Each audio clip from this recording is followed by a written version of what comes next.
qu'en fait, l'islamisme et ce terrorisme a le temps long. C'est-à-dire que c'est des personnes qui sont vraiment dans un temps où nous, on a l'impression que ça va se calmer, que c'est terminé, il y a les procès qui ont eu lieu, donc ça... Mais pas du tout. Eux, ils sont dans un temps très très long, 10, 20, 50 ans, peu importe.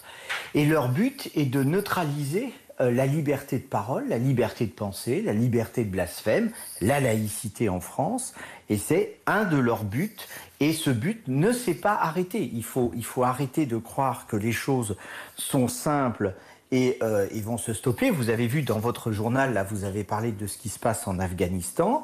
Bon, bah ça, c'est vraiment le nid au terrorisme. Et sachez, et vous le savez bien, que de toute façon, dans ces pays, les frères musulmans, les salafistes, l'ensemble de leurs structures qui sont radicalisées sont sur des conquêtes et donc des guerres. Et leur façon de faire la guerre, c'est de terroriser, de s'en prendre à Salman Rushdie.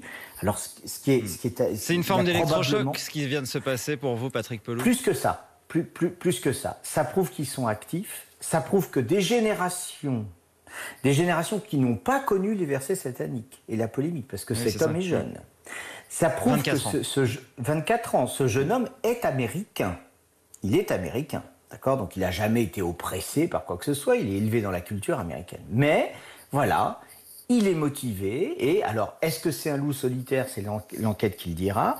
Est-ce qu'il fait partie d'une organisation? Apparemment, il était très fanatique de toutes les photos sur ses réseaux sociaux avant qu'il soit stoppé, fanatique de tous les réseaux islamistes. Bon, c'est l'enquête qui le dira, mais surtout, est-ce que c'est pas un signal pour que d'autres, des cellules dormantes, qu'on appelle ça, passe à l'action? Ben, on ne sait pas, mais c'est vraiment très inquiétant.